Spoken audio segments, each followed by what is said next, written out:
camera doesn't actually look at that movie. That looks at the back of me.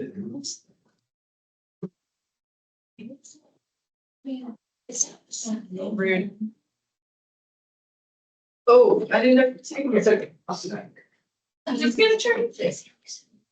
No, it's having a pull chair in. Look at this. Shouldn't use this. I shouldn't even see that. This is so cool. Lots of people.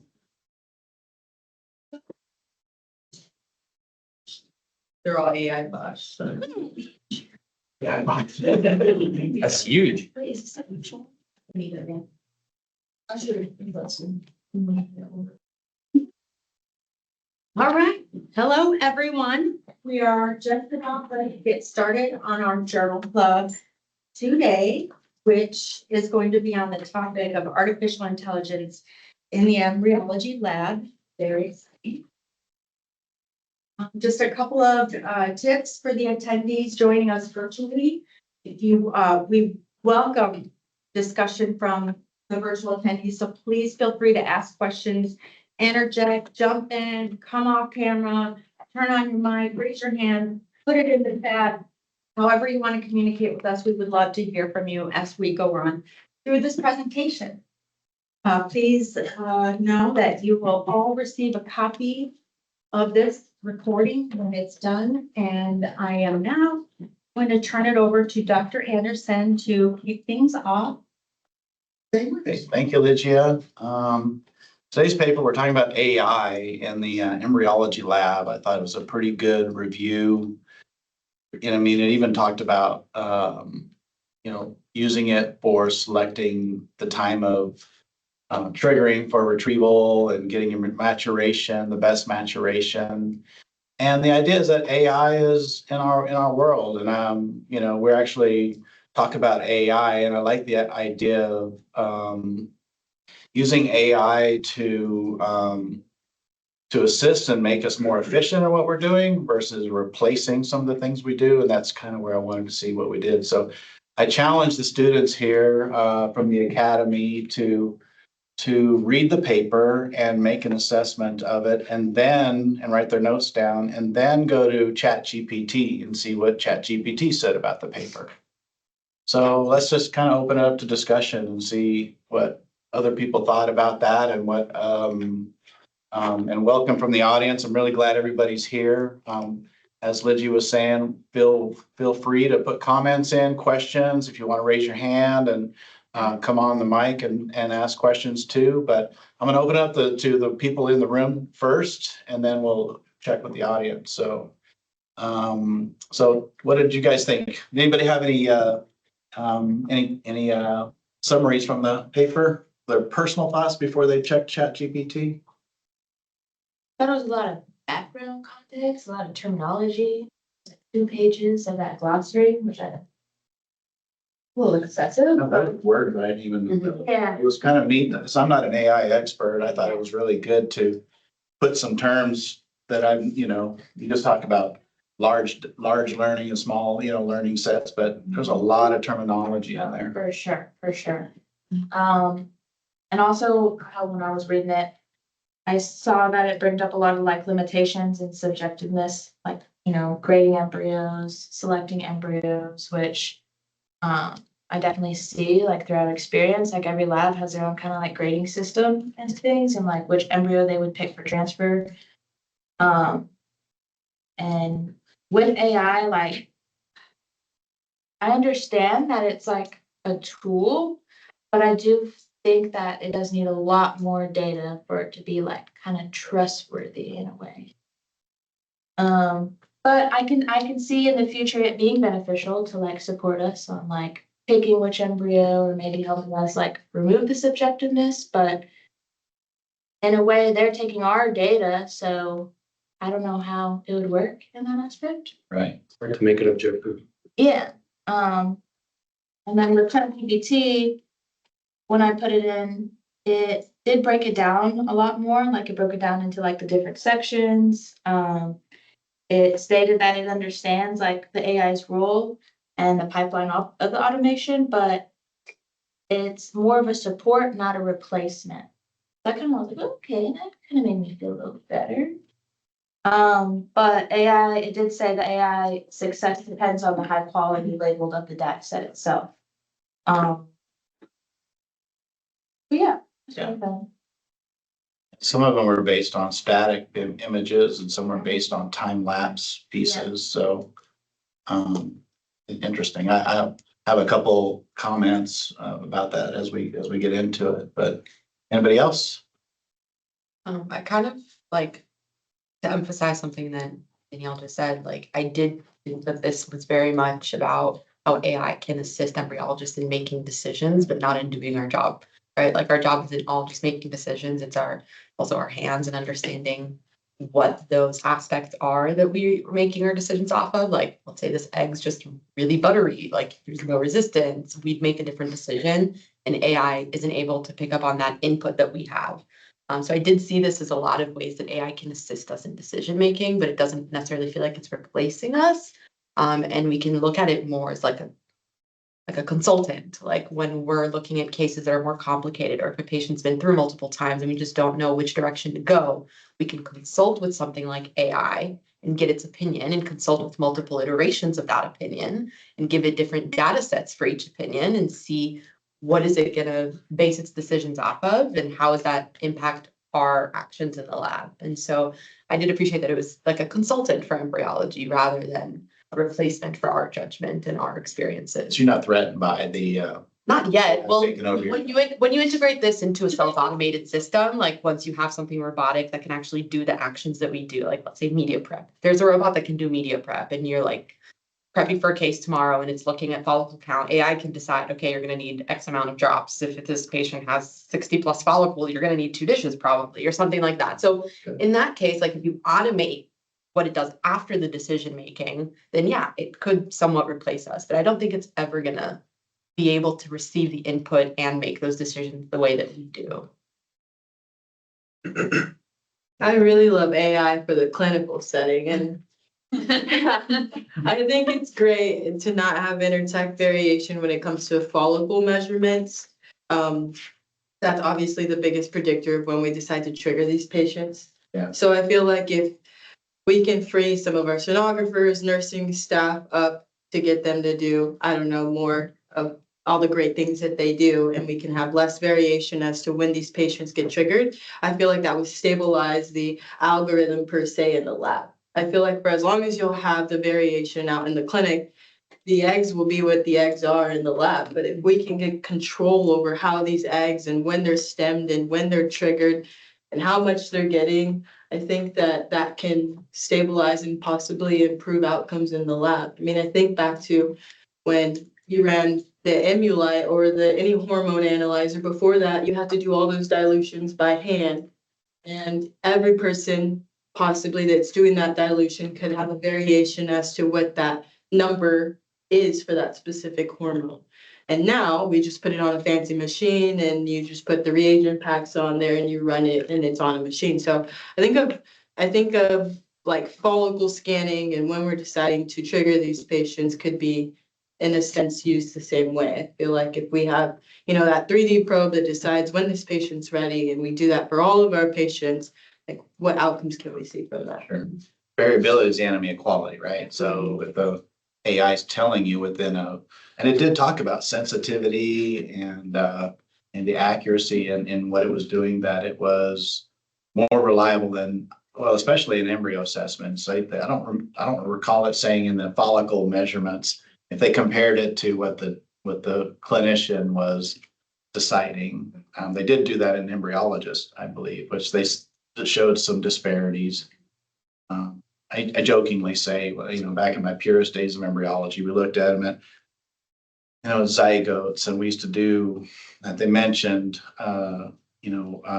Lynette Scott's work with the zygote scoring and the early cleavage and the day 3, and each one of us did some studies back in those days, but now AI is putting all that together. And so, today I just say the trans big fat fluffy one. That's I mean, and it really is what you're looking for is the blastocyst. Once it gets to the blastocyst stage, you know, it's an A or a B. You know, you look at your data on your PGT, 60% of them are euploid, 65 to 70% are euploid. So we just know that statistically, you know, the probabilities of that. And, you know, without using AI. I think the non-invasive AI selection will be very beneficial to our field, especially like with eggs. Like we cannot tell if the egg is nuclear or cytoplasmic maturity, and if we have an AI see that I think like, we'll have more answers for our patients. You know, when we are in that situation where the patient has a poor FERP, and we say, well, you know, we did the best we can, but you know, to have an AI support on or embryo selection or oocyte, things that we cannot see with our naked eye, more Yeah. like molecular level. I will say I did see that they did list their limitations on oocytes as they can't tell nuclear and cytoplasmic maturity. Yeah, not yet. So it's still, yeah. Yeah, we actually tried cycle clarity upstairs in our in the fertility center, looking at follicles. And it was really, I personally was disappointed because it apparently took a little more time, but anybody could do it. Like I could go in and do it, you know, and the idea is you don't need special training for it, which is really amazing because to get somebody to a level of competence takes some training. And it's not always just the doctors in some centers. Sometimes they bring in trained ultrasonographers and those kinds of things. So, so they abandoned it because it apparently took a little bit longer. But I wish we would have tried it. And I even tried to get them to do our own study of comparing to the clinician. They said, well, that study's already been done. Like, well, just because it's been done doesn't mean you can't redo it and see if you get a different outcome. That's what science is. That's why we have this journal club to kind of question those things. Thought it was a great paper. I love you mentioned a lot of background in there. So I'll share a little bit of my experience. Like over my career, I used to do the zygote scoring. We mentioned Lynette Scott and Tasaric's paper in there. Looking at zygote scoring, you're looking at the cytoplasmic halo, you're looking at the nucleolar bodies, looking how they're lined up and how it is it polarized in the sense of lined up with the polar body. A lot of little things you're looking at. That's one static image at one static time. You know, we didn't have time lapse in the early days. And then I heard Denny Sakis give a talk on early cleavage.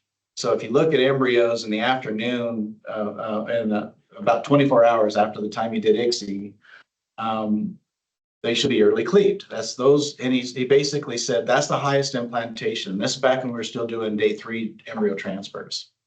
And so we also at that same time started doing day 3 biopsies for genetic testing. We could only look at 3 to 5 chromosomes with fish. And one of my observations was just noticing that, hey, when we do this, the early cleaved ones, about 70% of those were euploid. So I thought, I just happened to be working on my master's degree and working with Klaus at the time. I said, I think I want to do this as my master's studies. And I did that, really excited about it. And it did show that early cleavage and those ones that were in syngamy, if you combine those two together, meaning the pronuclei are gone, had a significantly higher rate of euploidy than the ones that were still 2PMs. So even today, without using any AI or like that, I would go early cleavage is probably one of the earliest, best predictors of a single static. That's just my personal opinion. It doesn't really mention early cleavage in this paper. I might have missed it, but it didn't talk about early cleavage. But then I think it was some work with Malik out in California where they were looking at Stanford, I believe, looking at day 3 assessments and those kinds of things, like between certain cell stages and implantation. That's what we went on. If this, then that. When I went to go publish my early cleavage data, it was hard to get it published because at the time they said you're trying to replace PGT. And I look back at it now, when I was doing all this graduated embryo scoring system from zygote all the way up to blastocyst, that was AI, right? Artificial intelligence, the term hadn't even been invented yet. And so it's just kind of interesting how like you take these large data sets, and that's kind of like with EmbryoScope, it's using those things, those kinds of things I'm discussing based on those papers that those authors did. So it's really, I think it's, my thing was I wasn't trying to replace PGT. I was just trying to make a tool for the bench embryologist to transfer the best embryo. And so, anybody else here in the room before I open it up to the audience? I think I saw one of the authors of the paper in the audience too. I hope that they will get on and talk to us. So any other comments? No? All right, well, let's open it up to the audience. Does anybody have any comments, and did they read the paper and have any comments, or where they think AI is going in the embryology lab?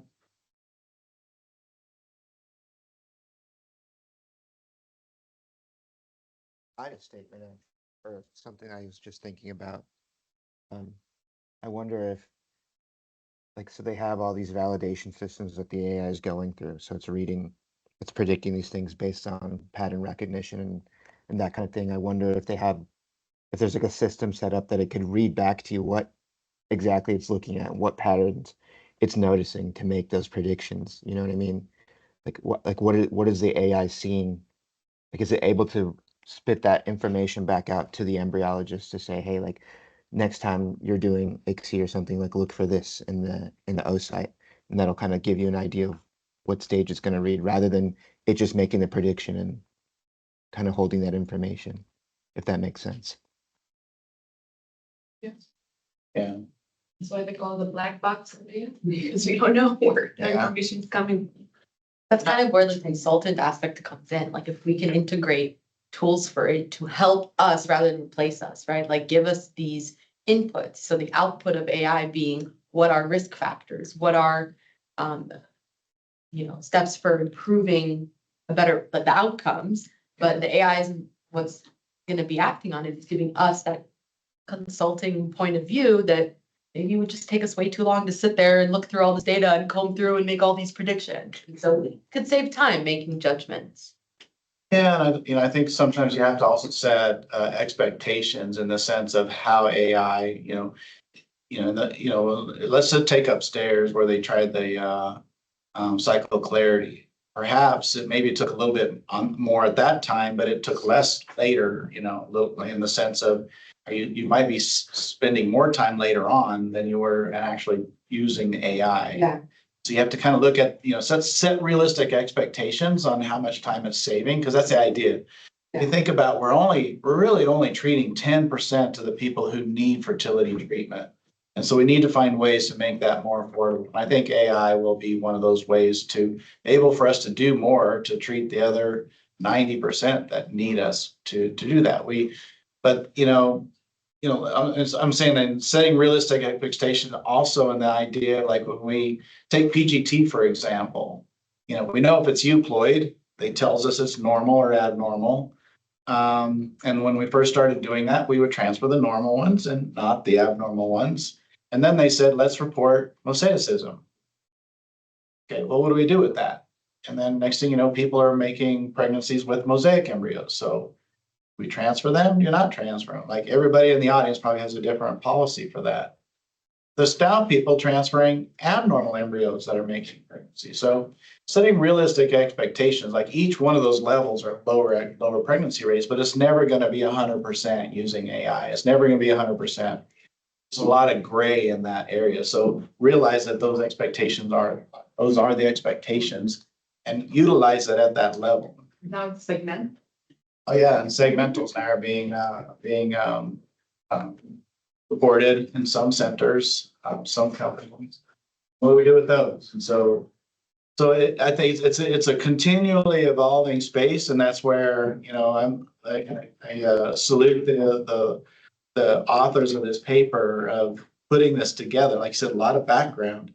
I think you could just really dive into this paper and go to every single one of those references and just learn so much from that. And I didn't have time to do that, but As I read it, I'm like, I wish I could go, I need to look, but I had to read the paper and be ready for this. And but that might, I'll go back and actually do that because it was very, very well referenced paper. Does anybody have any? Anybody else in the audience have some comments? I think I saw is it Nakika?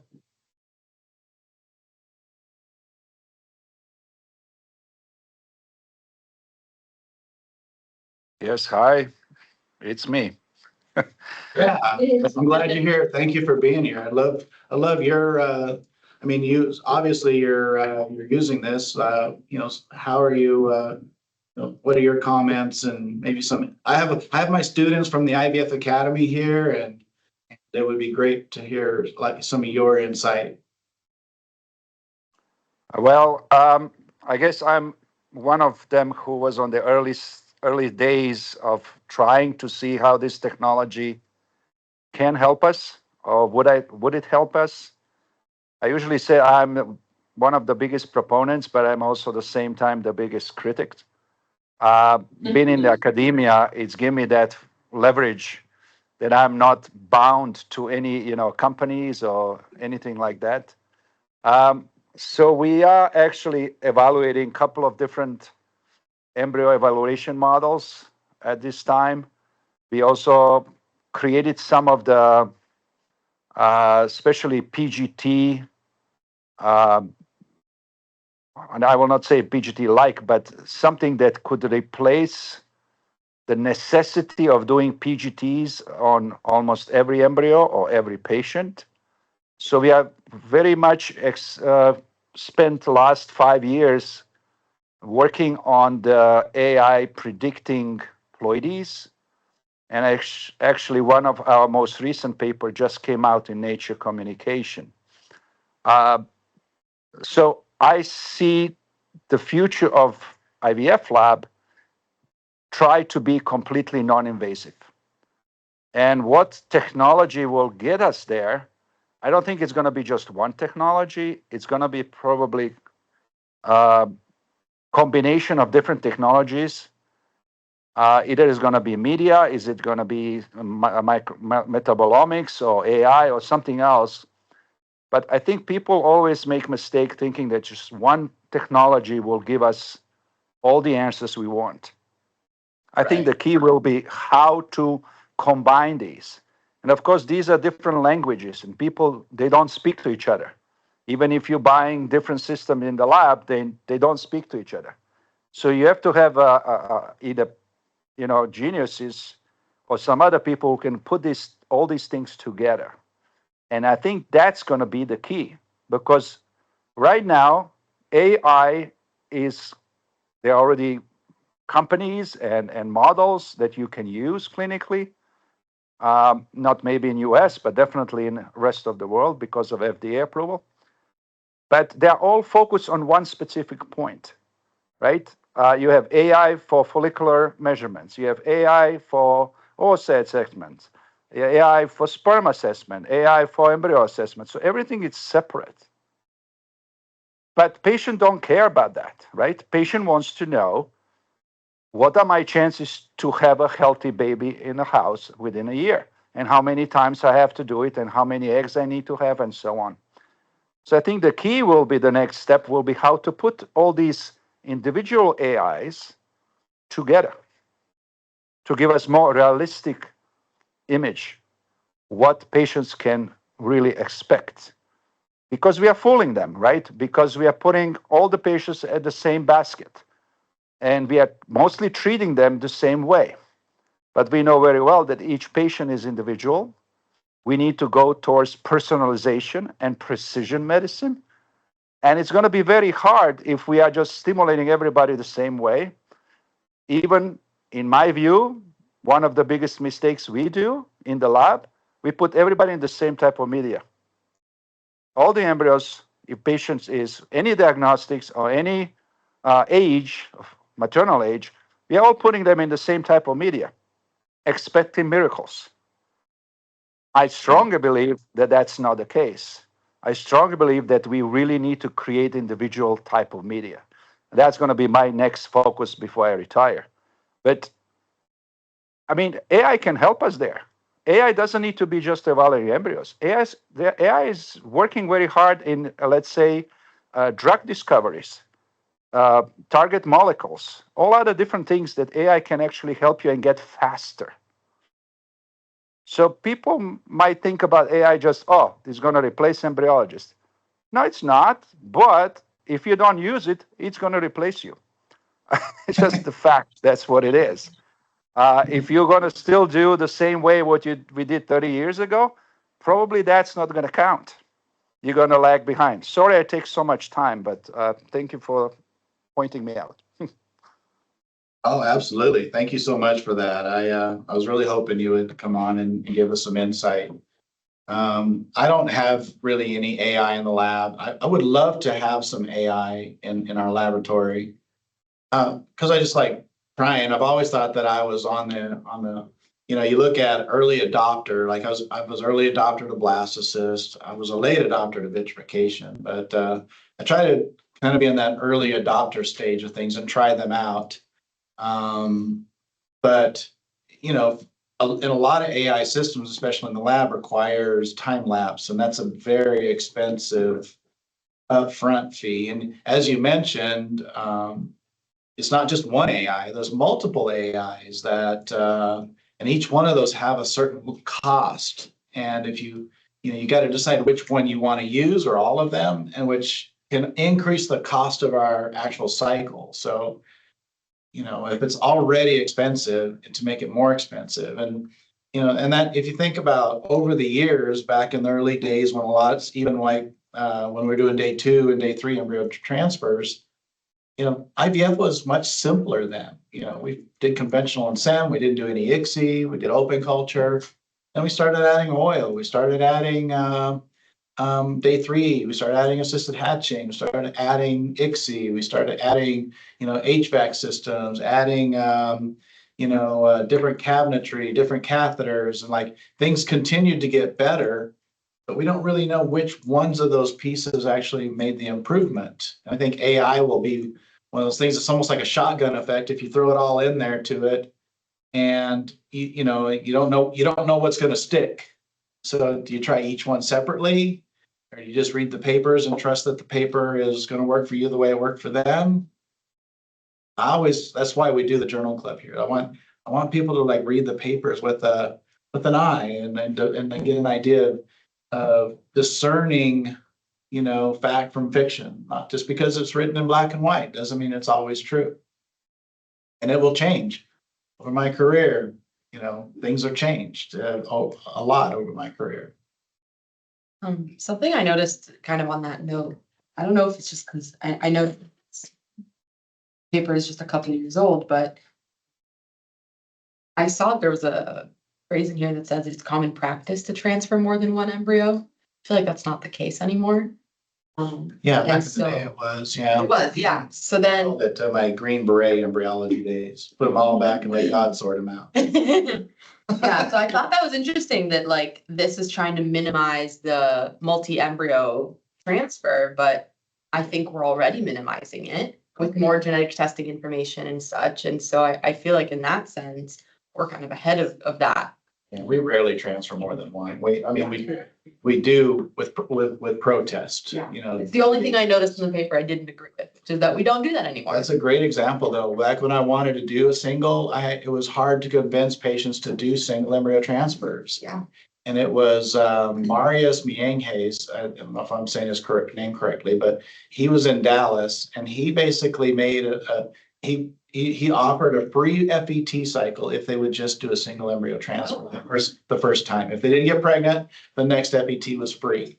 Wow. And that he was really kind of early pioneering that, because even when we started doing blastocyst, we were still transferring 2 embryos with a 50% twin rate. But at least there weren't triplets anymore. But so it was hard to get, and it wasn't because of us, the patients would demand it. Yeah. And so that's where in the change of things, it's crazy where we used to transfer an average of 3 embryos, and now we transfer one embryo. Yeah, and so maybe this technology can help us for those cases where a patient is being insistent on multi-embryo, 2 or 3 embryo transfer, or it's a patient with multiple failures and you're considering doing the 2 embryo transfer.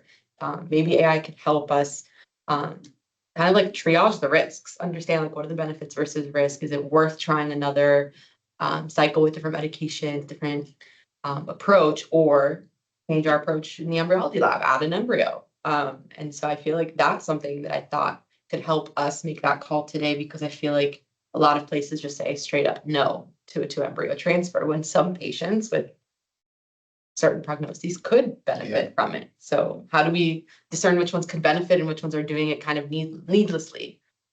Yeah, for sure. Yeah.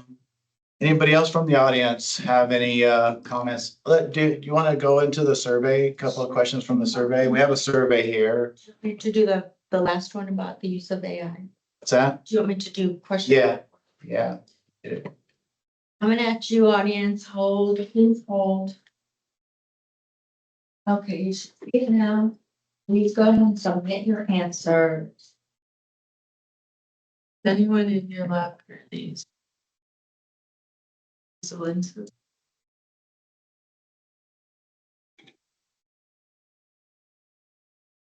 Yes.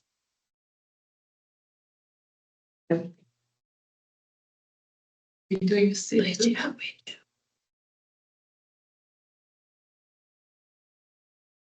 Never utilize AI. Reason.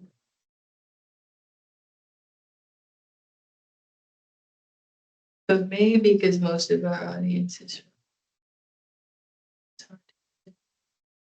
Yeah, I mean, it looks like right now it's not widely utilized. I figured to be, some people using it. I know like, even if they're using it at a research level, I know the Ovation Group, you can just, you can actually recognize a lot of those names. I mean, a name that I saw repeatedly in there, Charlie Borman out of Massachusetts, Carol Kircho. They've done a lot of work in this space. And in all those terminology papers, a lot of those, Kircho was in there a lot. So I was actually hoping she would be on today. Because she's, really, she's really in this space, doing it a lot. And so has a lot of good feedback on it. Yeah, so let's go to the next one. Please hold. Okay, launching now, coming at you, audience. Okay.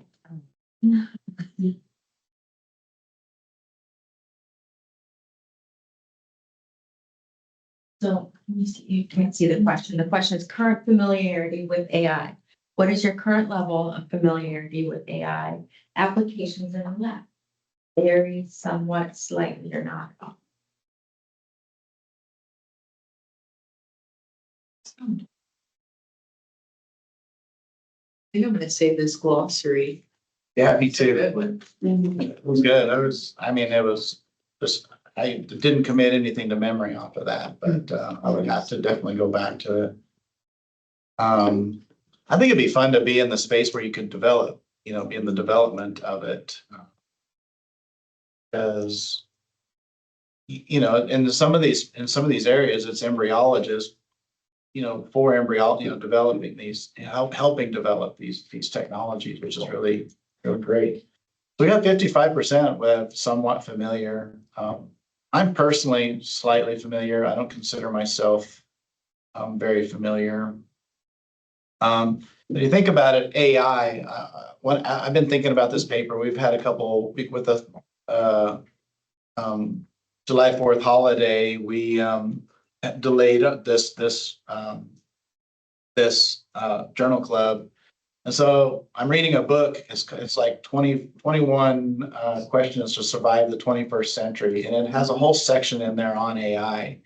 And if you look at and read and listen to podcasts that give you the doom and gloom of what AI is, and even in Yuval Harari's book, who also wrote book Sapiens, if anybody's read that.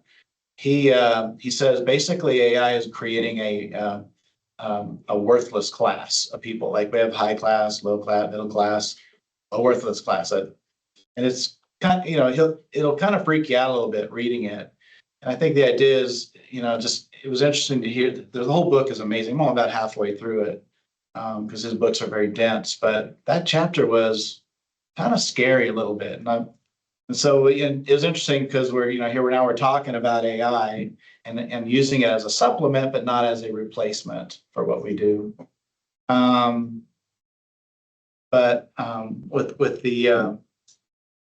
With AI, you think about anybody here use GPS in their car, off their phone, whatever. I remember when I was younger, I rode a motorcycle all across the country. And this is before GPS was ever invented, right? Well, how'd you ever get anywhere? We had this thing, it was a map, We Pulled over to open a piece of paper. Yeah, we pull over. Stare at it. No, I'm on a motorcycle, so I'm finding the curviest road I could find, right? That's how I decided my direction. Today, AI will tell us the fastest way home and how long it's going to take us and those kinds of things. And does anybody ever go anywhere without AI? If I said, hey, let's go have dinner downtown at Ruth's Chris. Absolutely not. Everybody here would put it in their phone to do it. So we're already dependent on it.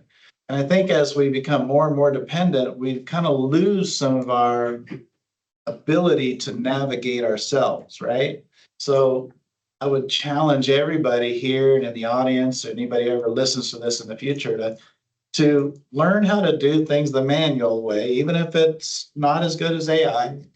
But that way, when it's a supplement to what you do. Don't let it replace your ability to know which way's east and which way's west, just by saying the sun comes up in the east and goes down in the west. So that's how you find north and south and navigating those kinds of things. Sounds kind of crazy, but AI will do it. Do you think with what you said about being that chapter that you read, being kind of intimidated by AI, do you think integrating it into the lab will put the patients in a little bit of discomfort? Discomfort? Like with the fact that, there's AI being integrated in the decision of what's happening with my embryos or stuff like that. Could you see patients being uncomfortable with that? And just because, like you said, some people aren't really for AI and it's an intimidating topic and it can be really daunting. So not understanding it fully, could you see that being a potential issue with the patients? I think it's probably a generational, it's just my personal opinion, I think if people my age could still have kids, it'd be like, don't use that mumbo jumbo like my embryo. But as you grow, I grew up in my career with the baby boomers, right? My early career was with baby boomers coming through IVF. I'm going to end my career with your generation going through IVF. And your generation is the largest generation since the baby boomers. It's even bigger. And that's why there's so much more demand for IVF.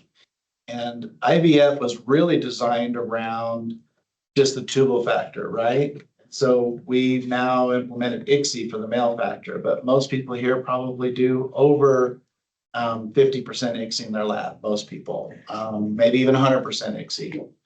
And so in the beginning, people were nervous about those things. But now it's like, if I tell them I'm doing ICSI, but even though they're not male factor, they're like, okay, good. They've embraced that idea and they just do it. So I think AI will be one of those things that'll just be like, if you don't have it, as Nakika said, that you're probably not going to be competitive with your peers. I think another aspect of that is AI is another form of technology. And we always joke when like computer fails or our phone is like dying when it's at 80%, we're like, oh, we love technology, right? Y'all love it. Because it messes up for reasons we still can't always explain. And I think if anything, I think that's the biggest fear is that whenever you're introducing new technology, it takes years to get that technology to work correctly all the time. And even then, you never fully achieve that, right? We still get warranties for our laptops and our phones and our watches because things are going to go wrong and you want someone to fix it. And so when that technology goes wrong in the lab, it's going to be at the cost of someone's success. So I think in early integration, like there's going to be caution. And I don't think it's going to be rolled out 100%. I don't think a lab's ever going to switch to fully automated AI from fully non-automated AI because you can't. And so, like, I know there's clinics in Missouri now that are offering embryoscopes and regular like MIRIs, and you can pay extra to be in an embryoscope, and it can inform your next cycle if you needed to, or you don't. And so they're offering the option of let's provide more data, let's open this up to more information, but at the cost of the patients, because these machines cost a lot to have and to maintain. And you're signing up for the risk of, well, what if this machine shuts off in the middle of the night and whatever? Like we have those built in for incubators, but like there's a fear. And so I do think it's going to be gradual. And so patients are going to get a choice first, and they're going to slowly start seeing data come out, comparing the two approaches. And if it's working well and there aren't a lot of glitches, hopefully that will help patients gain confidence over time. Anybody here not have a microwave? Everybody has a microwave, right? Everybody has a cell phone. You know, when I grew up, and I know several people in the audience, they didn't have cell phones or microwaves, but I remember when my grandmother got the first microwave. I just sit there and stare at it. Watch my food cook. You know, so my food cook in like 3 minutes instead of 30 minutes.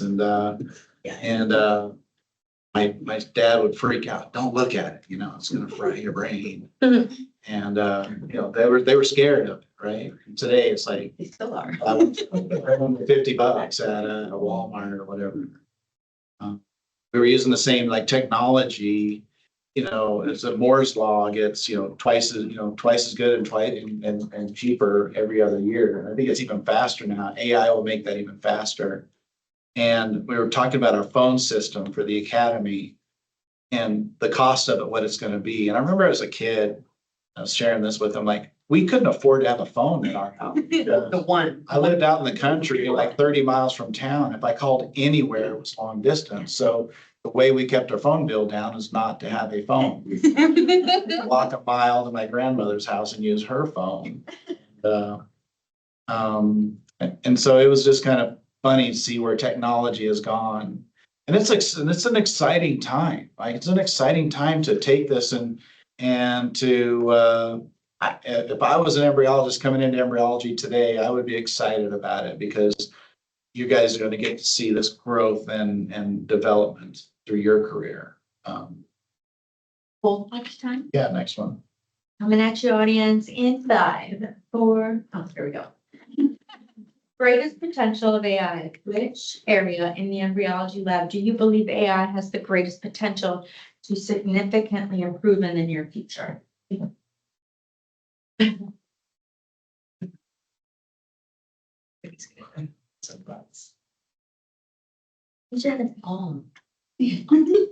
yeah. Yeah, no. 100%, baby. I talked about witnessing too. I don't know if I should have incorporated that as one of the questions. How many people with witnessing? I talked about witnessing in the paper as being an AI technology, and we're now putting that into in our laboratories. Mhm. And I think in Europe, or at least in the UK, I believe it's required. So, and I remember when I did my master's at Leeds, University of Leeds, and their labs were very small, and they did a lot of cases in them, a lot of day 2 transfers. Back then, this is a long time ago. And I just thought it was amazing just how much volume they did in such a small space. And, with the AI, you could actually do more with smaller spaces with probably fewer people. And it's a good thing. That's what witnessing are, Michelle. We got here, most people, ovarian stem, I don't know what the numbers are. 36%. Embryo morphology. I'd rank them stem, morphology. Oocytes are hard, right? Because you'd have to base on a static image. It's not like you can see an embryo grow. Oh, what are you gonna do? Not inject it? What is it? Is it violet? That is. Is it Violet? I looked at you. No, it's, I was like, I know that, Tex Vermilion's done some work with it up in Austin. But, predicting fertilization from it, like 75% prediction. I was like, well, I already do 75% without AI, or 80% without AI, so. No. And so I think, static images would be harder to do. last one. Yeah. 5, 4, 1. Impact on IVF success rate. Do you believe that the widespread adoption of AI in embryology will significantly increase overall IVF success rates within the next 5 to 10 years?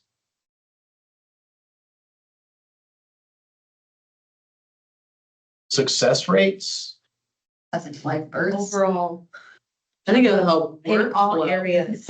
Yeah. I'm thinking in all areas. The whole staffing and workflow, but Yeah, but not significant. I mean, we've been trying to be significantly better for how long with our pregnancy rate? That's a it's like great, how much better do they That's a get great naturally even? when it comes to success rates, I will say that I mentioned we added oil, we added softer catheters. I mean, when I went from this rigid catheter about as stiff as this pen in your hand, I mean, every patient cried and was bloody, and it was just, I thought this way all transfer was supposed to go. I was like 22 years old, working in the lab, 23 years old.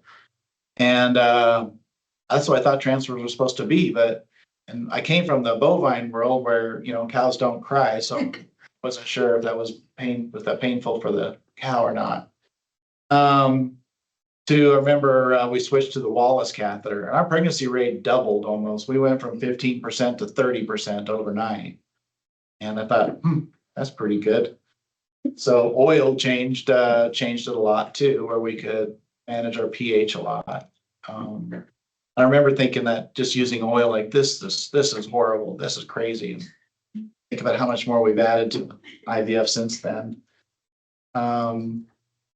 But it really hasn't significantly improved. If you go to SART, I was out in North Carolina at Reach. I was, the delivery rates of my patients less than 35 were like 55%.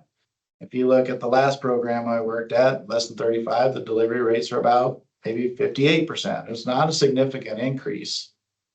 And that was, back in say 2005, 2004 to 2025. 20 years hasn't really had a huge increase. So I personally don't think it's going to increase pregnancy rates. I think it will allow us to do more with less, though. Yeah. Oh, I think it'll be a great tool. I mean, it's kind of like the ChatGPT subscription that I bought. It's a great tool. Yeah. Yeah, I have to confess, I have to confess, I tried to do the ChatGPT, summarize the paper, and it wouldn't give me anything. So I couldn't even ask ChatGPT how to do it right, so. Yeah, it's already. Whatever, boomer. I'm curious to see, let's just say we're fully automated AI, mistake happens.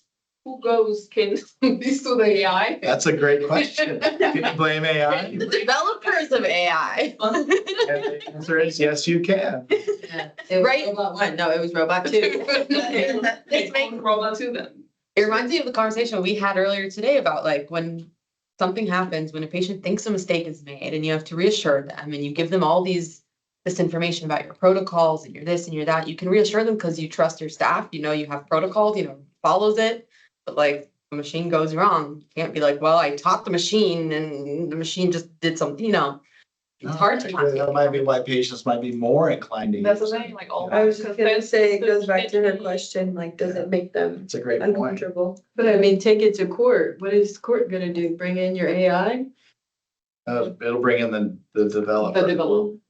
But is AI more or less likely to But you misread think a straw that's label? that's why they charge you money for that, And then right? you have to think what safeguards do you need in place. There's a whole management. It's a great point. Yeah. Can of worms. No. Okay, we're kind of coming up in our last 10 minutes. I'll just kind of open it up to the audience one more time. If you have any comments, come online or raise your hand, and You know, I love to have people interact. All right. You want to talk about our next paper? I do. We have a next upcoming paper. It's a lot of words, though. I don't know if I can say all of them. It's a bit ironic. Yeah, you go. You say it. Okay. Influx of zwitterionic buffer after intracytoplasmic sperm injection membrane piercing alters the transcriptome of human oocytes. To join this next journal club will be coming with the video recording of this one. Ooh, this is good. Everyone's hating on hippies. I do want to take a moment to talk about the upcoming events happening here at IVF Academy over the next few months. There's a lot of super exciting stuff. We've got andrology training, embryology training, ICSI, embryo biopsy, vitrification. And whether you're an aspiring embryologist or you are working in an IVF lab in any capacity, we have a training class to level up your skills. So check us out at ivfacademyusa.com. And if I could just quickly bring your attention to October, because check it out, ASRM is in San Antonio. IVF Academy is in San Antonio. We're gonna have an open house event. So you're gonna get an invitation to that. We would love to have you stop by, if you're gonna be a part of the conference. Additionally, there's an exciting reproductive genetics, workshop that we're hosting here just a few days before the conference. As well as, and we're doing an additional embryo biopsy class immediately after the conference for those that want to stay. We do offer a discount, so please check it out. And does anybody in the audience have a question about our courses at all?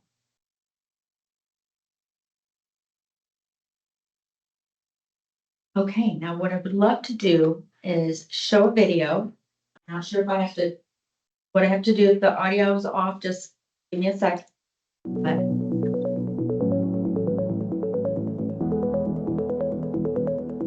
Welcome, everybody, to the IVF Academy, USA in San Antonio, Texas. I am Dr. Paul Magarelli, Clinical Dean. Down the hall here, which is really exciting, and actually this is Dr. Tony Anderson, who is the founder of the IVF Academy and also the Laboratory Dean.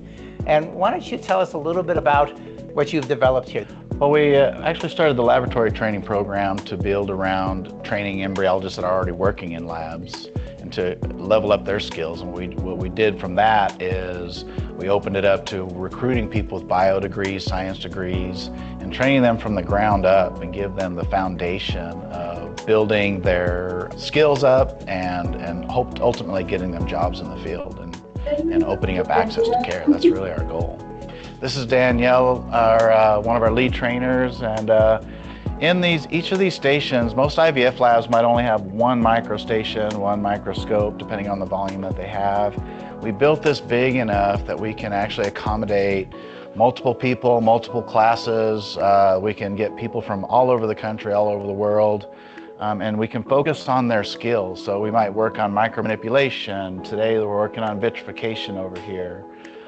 We can have multiple scopes working so that they can do procedures in andrology and embryology and vitrification and micromanipulation, the microsurgery of the oocytes and the embryos, biopsy of the embryos, and then just basically setting that up. And so just like learning anything, with the work we've put in over the last 15 years, we've demonstrated that the system works. You can level up people's skills faster, and you can actually help people follow their career paths that they are passionate about.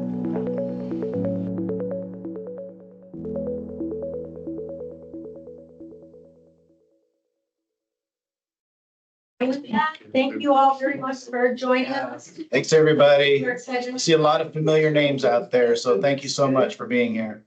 Thank you. Bye, everyone. Bye.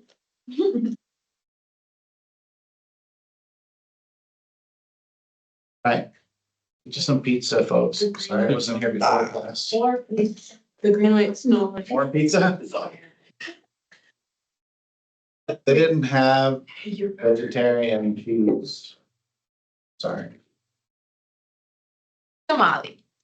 That's They're so good. Heat it up. Molly